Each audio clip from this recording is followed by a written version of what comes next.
Alexa, play Big X the Plug.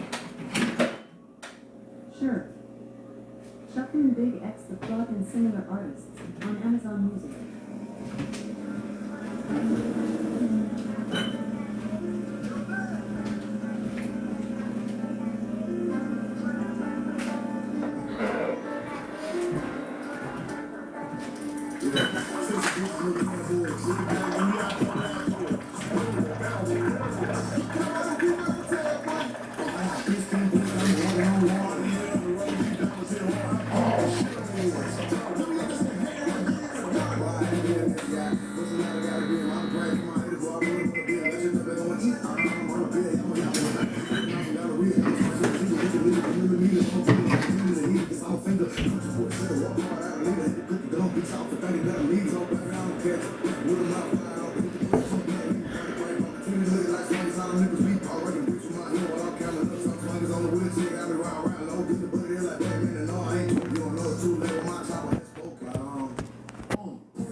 What up, Devin? What's going on, y'all? What's going on, Shaggy?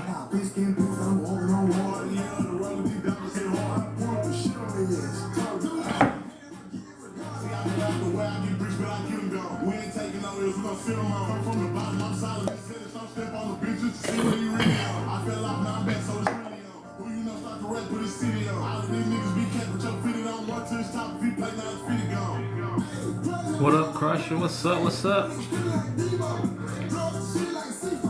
Hey, I'm about to move, man. I'm leaving 30th. I'm about to go over to MCO. Goodson, what's good, man? I ain't seen you in years. How you been, man? You heard? How you heard? Who you heard that from? What?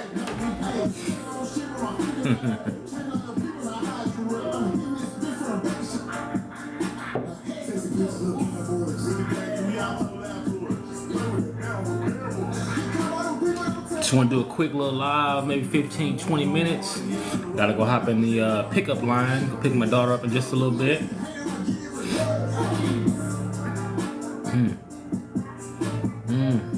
It's the 15th. I told y'all the 1st and 15th was when I'm gonna do this podcast. You know what I'm talking about?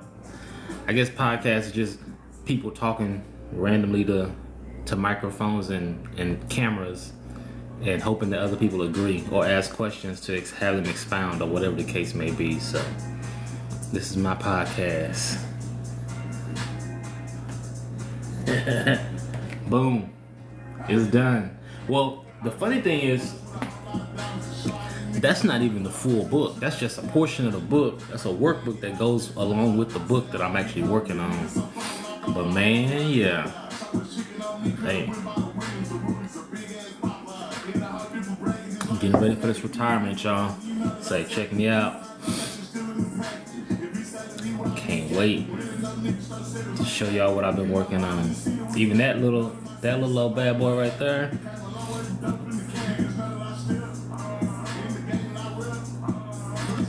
What is up? This is Ranchy Dominus. That's a funny name. Wooly, what's going on? What is up?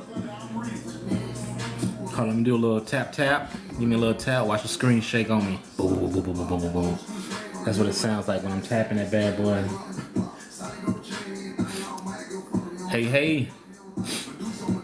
Man. Had a real good conversation today. And I realized that a lot of us in the jobs that we do, a little recruiter texted me and was like, "What was your son at school with 10K for 3 weeks?" Oh, for 3 years. That's interesting. Hey, that's funny. No, but I realized in the conversation that I was having that a lot of us in whatever industry that we in, whether it be the Army, whether it's Army infantry, whether it's Army scouts, Army drill sergeants, whether we're not in the service, maybe we're in another service, the Marine Corps, whatever the case may be, or maybe we just work in banking and finance. Maybe we're starting our own businesses and we're selling different things, products. One of the things I realized was that we don't talk a lot to people that are outside of our realm. You know what I'm saying? Like the idea of networking. Hang on. Alexa, stop music. One of the things that I realized is with the idea of networking, it's so that you can actually, without sounding stupid, right? It's so that you can actually create basically a web or a network, right?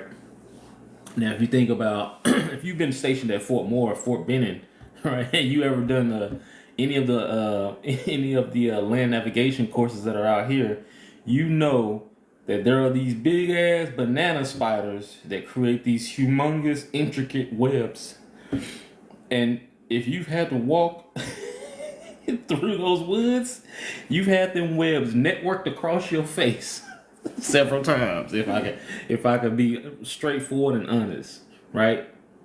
But that's what networking is creating webs of interconnected people and situations and places and ultimately resources to be able to traverse, right? So a spider will set up a web, and at any point an insect or something will hit its web. It will know, regardless of where it's located, that something or a new resource has hit its web, and it will move throughout that web using the intricacies and all the little bridges that he's built throughout of it or she's built throughout of it to get to that new resource. And that's ultimately what networking is, which is super awesome, right? If you think about it. But what I realized though is that because a lot of us don't necessarily network outside of our immediate circle, our networks aren't as big or as impactful as we would like them to be. And we have to truly figure out ways to find other people that are outside of our network to become a part of our network, right? So like last year, my daughter's school had a event for parents and staff members. It was what they call a sprint, which is in project management terms, it would be, you set yourself or you set your sights on a goal for 2 weeks, 3 months, or whatever the time period is, usually not a long period of time, and you focus on that one specific goal. Now, with you focusing on that one specific goal, that means you're going to put all your focus and interest on that goal to get that thing done, whatever it is. In the school event, having that set up, they paired us off with different teachers, other parents, and whatnot. And thank you for the follow there, Michael Hoffman. And with them pairing us up, what we ended up doing was it just created a network. Myself and the gentleman I was paired up with, it should have been like 4 or 5 of us, but for whatever reason, it was just me and him. I guess the other people didn't show up or whatever. But we were as different as you could imagine, right? He's from overseas. I'm here from the States. He's older. I'm younger, right? Emphasis on young. And in fact, actually, I think he's probably about my age, if I'm being truly honest. Just different professional environments, different industries. But we had a lot of things in common. Our children were in the same school. And then we were both, at that point, initiating transitions, right? So he was transitioning his career from one part to another. I was in the process of planning my transition out of the Army. So, and I'm still going through that transition, still going through that process. But we just decided, hey, you know what?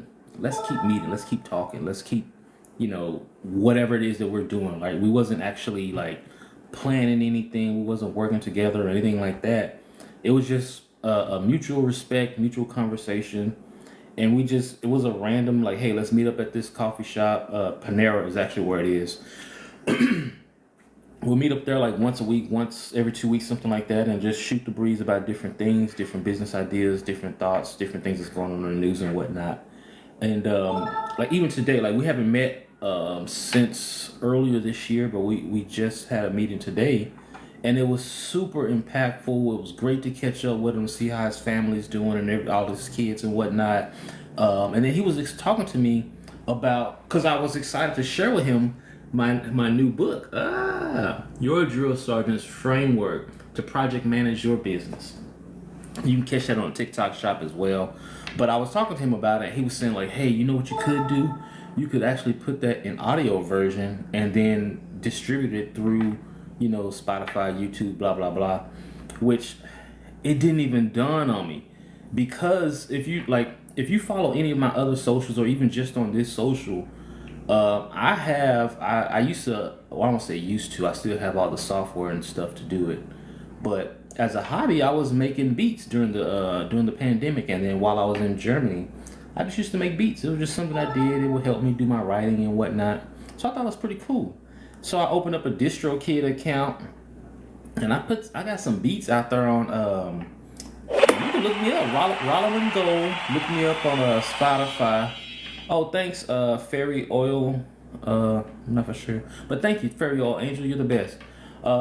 But if you look me up on Spotify, Apple Music, you can find beats from Rolling Gold. Hey, I got the slaps in there. Now, don't get me wrong, I ain't rapping or nothing like that. I just put some beats out there. But I didn't even think about taking that specific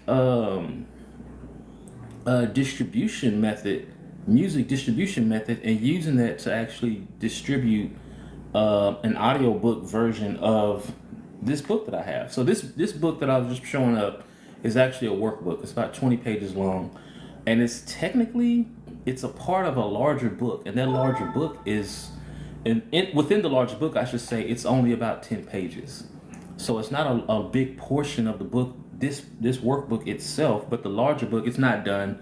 It's still some other stuff that has to be done. I gotta finalize it, but whenever that's ready, I'll get that out there. But it's an idea that I have to maybe put it in audiobook format, and I already have a distribution method, which I didn't even think to even tap into. But that in and of itself just goes to the what I'm talking about is we have to truly expand our networks to not just be the guys that I work with, right? Like this meeting that I have with my friend here. We don't work together. We don't do any business together. We don't.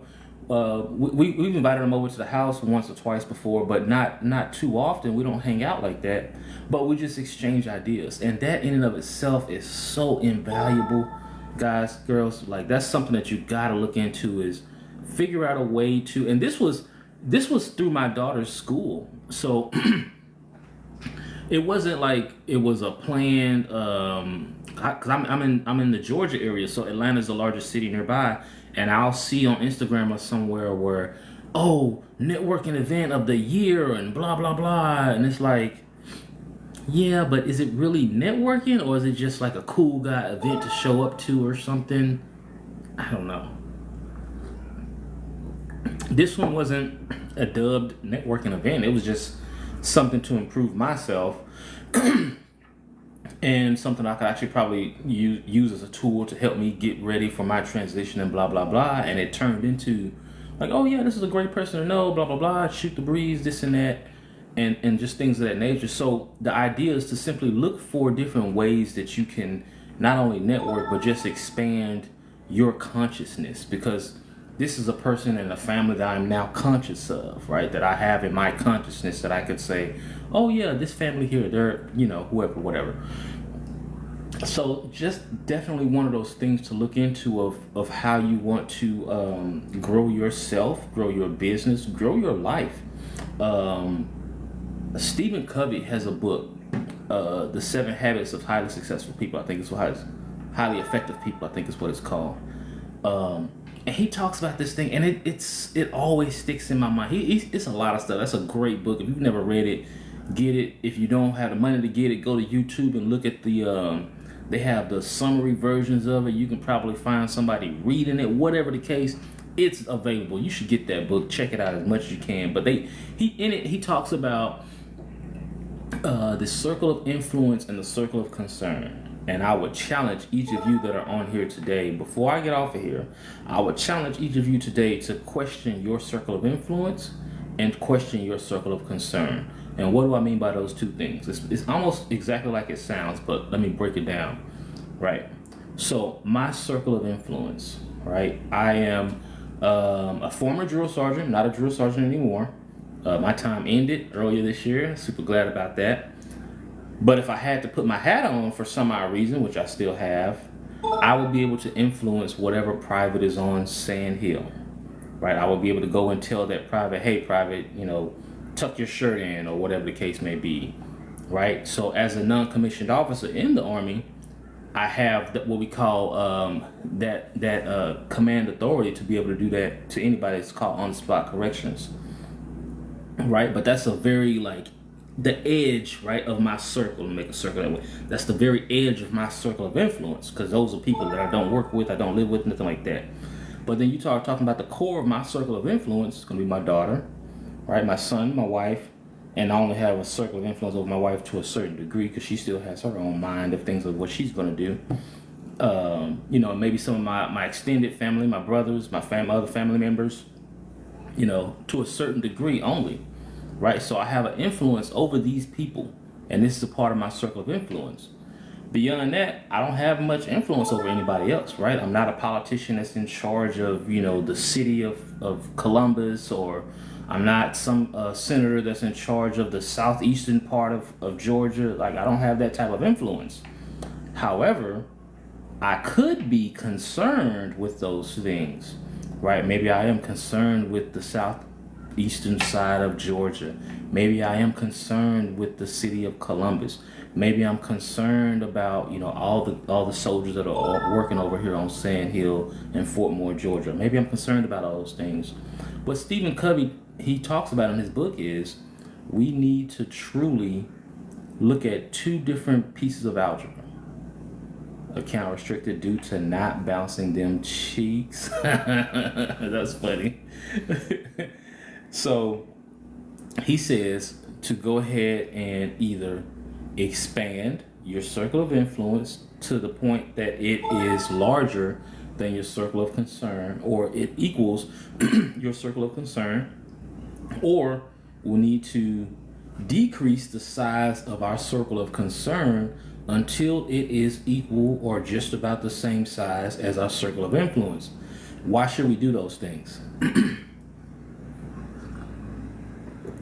So, ensuring that your circle of influence is the same size of your circle of concern allows you, me, all of us, a little less anxiety. What do I mean by that?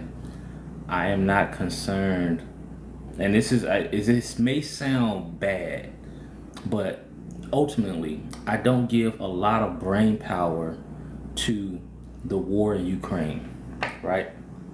I have no influence over that. I have no stakes in that. I have nothing to do with that. I would love it to stop and there be no war, right? All those things. And I'm a regular old infantryman, right? That's war is our profession.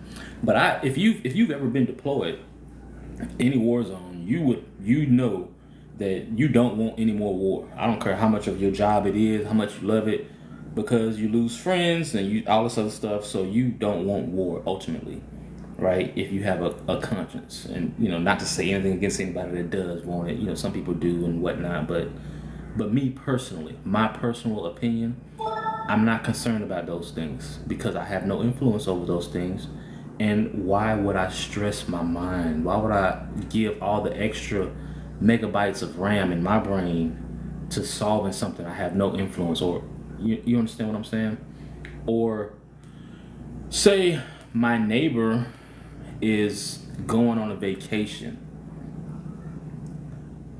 I'm going to keep an eye on their house, but beyond that, I'm not concerned with what they're going to be doing on their vacation. I have no influence over that. Does that make sense? So the whole idea of expanding your circle of influence and decreasing your circle of concern is one of the things that Stephen Covey talks about, that we have to really hone in on as people and specifically as business owners, because a lot of the stuff that we're concerned about as far as business owners, it's got nothing to do with our business, our families, our lives, our everyday anything.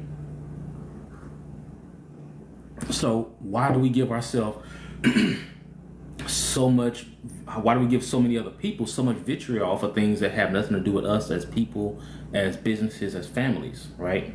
So, and that goes back to my point of expanding our networks beyond the regular people that we work with, and just other people. And I'm not saying just any random person on the street, let me hang out with you. No, it's not that. You want it to be strategic to a certain degree, but like that web from the banana spider that you run into at Fort Moore, right? Whenever you're doing the Red Diamond course or any type of land nav course here, those webs are always so intricate. I remember seeing one, and I didn't run into it. I saw it ahead of time, and of course, it's like 4 a.m, so it's pitch black outside, and it's dewy. And what am I doing? I'm like a dummy taking a picture. Not a dummy, but I'm just being an artsy fartsy person. I'm taking a picture of the web just because the design is so amazing to me. But it's an intricate design by design, right? No pun intended. But it's so that spider will be able to sense any resource that lands up on its web as soon as it hits, and he can travel to the location of that resource. And so that's why you want to set up yourself some strategic alliances or strategic networks with people, friends, family, whatever that's near and around you. And you need to nurture those relationships, right? Meet with them, talk to them. I'm not one for those, I'm going to call you and we're going to have some small talk and then we're going to get down to business. I'm not doing that. Now, I have a cousin who is an accountant. And every now and then I'll call her with an accounting question. And it's funny too, because I don't talk to her often. It's just, we were real close as when we were youngsters, but now that we're old and we got families, we live our own lives. But I'll give her a call every now and then. And when I do call, it's always like, hey, what's up? Hey, real quick, I got an accounting question. You got a few minutes? I do. Cool. Blah, blah, blah, blah, blah, whatever it is, debts, credits, blah, blah, blah. Like, okay. Yeah, okay, that makes sense. Got it. Then I go into my whole, so how's the family been? How you been? And typically, the question is always quick for the most part. It's the me catching up with you is what takes the longest, because now I want to shoot the breeze. Now I want to talk to you. Now I want to know what you got going on. And now, because then I start getting curious, because what happens for me, this isn't everybody, but for me, when I'm doing, I guess you could say the small talk or whatever you want to call it, but when I'm doing that catch-up conversation, I genuinely am curious for the most part. And so I genuinely want to know all this stuff. And I'm excited to hear from you because, I haven't talked to you in a while. And so that's one of those things that I get myself, I get in trouble because I'll be yakking and yakking and yakking, just talking. Like, God dog, man, you need to be quiet, man. So that's one of those things. That's why I try to get to the point first. So going back to this video, getting back to the point, right? Basically, expand our networks. We have to expand our networks by any means necessary. Expand your networks, and not just the people that you are already in close proximity to. You need to make that network larger, and not just make it larger for the sake of making it larger. Make it make sense and actually nurture these people, these friends, these resources. Like, get to know them. Actually have a good a standing, I guess you'd call it a standing meeting. Right, we meet every Tuesday. I remember going back to meeting every Tuesday, right? I remember I was 15, 16 years old, something like that. I used to work at McDonald's. I've worked at McDonald's several times throughout my life. But I remember there were these old guys that would come in. And I say old guys because I was, 15, 16, 17, whatever I was. And these guys are maybe 50, 60, maybe they were old vet. I don't know what they were, but every McDonald's I've ever worked at, I worked at McDonald's in Dallas. I worked at McDonald's in San Antonio. I worked at McDonald's in I think Houston. I worked at Sonic. I can't remember, but whatever McDonald's I've ever worked at, there was always a group of old men that would always come in, and it was usually in the morning for the most part. They would always order the senior cup of coffee, which it was like half of regular coffee. So like, I think regular coffee might have been $1, so they would pay 50 cents for a cup of coffee. And these guys would just sit in there and talk. They would catch up. They'd have like a standing meeting, right? So that's the cool thing, man, about expanding your network. Expand that network to the point of where, you know, you're talking to somebody and you remember, oh, you know what? I have a buddy that does that. And I'm curious, what do you know about this? I actually was shooting a question to a friend of mine earlier today, asking about this component. In my if you watch one of my recent lives, I talked about a mentor mastermind that I recently did, and in that mentor mastermind, one of the attendees was talking about e-waste, which I've never heard of. I kind of thought like, what is that? But I was talking to a buddy of mine who works in cybersecurity and explained like, yeah, that's a thing. And I was like, oh shoot, like, okay, and so now I need to do a little bit more research so I can understand it. But to me, that is, okay, now I'm expanding not only am I expanding my network, but I'm expanding my curiosity. I'm using a part of my network for information that I don't know. But all of that stuff works together. So that's why I say, you know, when the spider is waiting on resources to hit the web, right? So those resources are not necessarily or always going to be money or cars or whatever a resource might be considered. It could really, honestly, and this is probably the greatest piece of resource, is information, because that information piece is valuable. And that's one of those things that we have to really truly look at as a resource, and a lot of times we don't. And like, I remember 2009, maybe. I remember 2009. A friend of mine, we were talking, and we just had this conversation, and the statement that we made was like, hey, I have the whole world's knowledge right here in my hand, talking about our phones. And it was just a weird, like, it wasn't a weird statement. It was kind of like, for me anyway, it was kind of like an Einstein moment going off, like, oh shoot, like, yeah, I got all the knowledge in the world right here in my hand, right? But the problem with that though is that if you have a value for information, right? Information used to be in the library. You'd have to go and search for it. First you have to go to the library, then you have to find a book that you need. Like, all of a sudden, like, there was a whole process to get that information. And once you got it, it's like, man, this guy's smart. He knows this, and this. And honestly, you just read it out of a book. Well, now with all the information being available at your fingertips, the value of information has gone down. But then not only has the value of information gone down, the seekers of information has gone down. So nobody cares to look for information anymore, because if I really need to know, I can just pull it up on my phone and blah, blah, blah. But do you really pull it up? Like, a lot of times, like, and I'm guilty of this myself, where I want to know something, and instead of me just looking it up, I'll ask somebody. And so that's where you need to find a balance with expanding your network, because sometimes you can find information on your phone or, you know, on your computer or whatever, and other times you need to actually reach out to somebody and get the information from them. So, you know, you want to find a balance, because you don't want to be the person that somebody is asking you, hey man, how do you do this? How do you do that?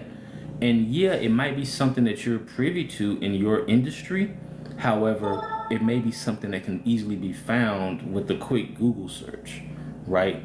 And so now you're kind of like, hey bud, like, yes, if you want to drive a car, you do have to put gas in the car. I don't know why. You know what I mean? Like, it's something simple as that, as opposed to, so when a carburetor is firing off, what is it actually doing? Right? It's, oh shit, yeah, let me tell you. And I don't know. I couldn't tell you nothing about that. But I do know some people that could. And honestly, if I really wanted to know about that, yeah, I could look it up. But again, that's that balance of using your network for actual resources as opposed to the spider is climbing to the resources of an insect that just landed on his web, but that is not an actual insect. That's a human being that's walking through the woods and just hit the damn web, and now he's trying to get it off his face, right? So just being a little facetious here. But I would definitely say, like, going back to what I was originally talking about, expanding our networks is something that we really need to consider taking care of, getting done, not necessarily as soon as possible, but as thoroughly as possible. Definitely one of those things that you want to start looking at is like, okay, well, who do I know that might be able to help me with this? And speaking of who do I know, when I was a recruiter, that was one of the questions that we would always ask. Like, hey, do you want to join the Army? No, I'm not interested. All right, cool. Who do you know that might be interested? Because now you start to say, okay, I know this person, and he mentioned it to me before. Let me give you his information. I don't know his phone number, or I don't know his full name, or whatever, but here's something that you can do. And so now you got a little bit of information. Now you can go after it. So it's the same thing of you looking into your network and thinking, who would have the information that I'm looking for, or who is living the life that I would like to live, or who has the job that I'm looking at. However you can tailor that question to you and your purpose, then okay, get to tailoring, right? All right, I'm gonna go ahead and get on out of here. Has anybody got any questions for me before I get on off of this here live? I definitely wanted to hop on. Like I said, it wasn't gonna be a long one, but I am excited to share with y'all. I think I've shown it up already, but you seen the digital one on there on the whatchamacallit, but this is the proof copy, right? If I can show that, if you can see that without the sun glaring on it. All right, your drill sergeant's framework to project manage your business. Again, this is actually this is 10 pages out of the actual book. The book is not done yet. The book is it'll probably be not a big book, probably be around 150 pages, maybe 200 or so. But that's 10 pages out of that book, and that's just the frameworks, or some of the frameworks that we talk about in the book. But I just figured, you know what, the book's not going to be done for a little while. Let me start looking at some of the stuff that is done. Maybe somebody might be interested in it. All right. If you want the digital copy, go ahead and send me a DM, send me a message or whatever. I can send you the digital copy for free. If you want the actual hard copy, then go to the TikTok shop. I got it on sale for $25. We'll probably put a Black Friday deal coming up soon. We'll see how that goes. Because TikTok keeps sending me emails like, hey man, are you selling stuff for Black Friday? I'm like, I haven't thought about it, but I think they are like wanting people to be doing Black Friday selling, so I'll probably put a discount on there. But send me an email. I'll take care of you. I can send you the digital copy for free. Just send me your name and your email, get it taken care of. If you do want the actual hard copy, because the book itself, it's got little parts where you can take notes, and it helps you fill out information. So if you look right here, it says, I feel confident in blank because blank. All right, that's like super basic, but it goes into a little bit further details. It helps you talk about it's a little hot in the sweater. It helps you kind of figure out where you need to start and how you need to get your process moving. It's just some little things that helped me out as I was getting my process going. Right, I had to just like, here's the funny thing, right? So all of this is like 20 pages, but all of this came from like notebooks, right? This is mostly my new notebook, so it's mostly empty until you get to like the front part. And then I started looking at these notebooks over here, and this isn't even in my office. This is just the stuff that I have sitting upstairs right now. My office is downstairs, but bro, you try to distill all the information that you see or think or go through or deal with, and you try and put it like in paper and in like some, what the heck? All right, my son's downstairs going crazy. All right, but you try and get all that stuff distilled into something very small and portable and whatnot, and that's what you get. Your drill sergeant's framework to project manage your business, and that's me. I'm your drill sergeant. Just letting you know. But all right, y'all, I'm gonna go ahead and get on out of here. Anybody is gonna show me who liked the live or whatnot, so I'll shoot you a follow to get your followers up or whatnot. Oh my God, please don't talk about the Cowboys. I'm so depressed about them right now. The last time I was on live, I was actually wearing a Cowboy shirt. I think I'm retiring all my Cowboys gear for the season. Probably not. I'll still rock it, but you know, hey man, you got good years, you got bad years. It is what it is. We got spoiled with these 12-5 years, so you know, now we gotta deal with some 3-12, some 3-15s, I think, or whatever it is now. But all right, hey, my name's Question, just like the word question. Thank you so much for hanging out with me. Check out the TikTok shop, check out the profile, catch some videos that you might like. Link, follow, subscribe. Eventually I'm going to get a YouTube page up and we'll get that thing going. But definitely follow me on the journey, see how we doing, and see if I'm telling you a lie or telling you the truth, because I try to be real about everything that I got going on. So check me out. Again, it's Question, just like the word question. Y'all have a great and wonderful day, and y'all take it easy.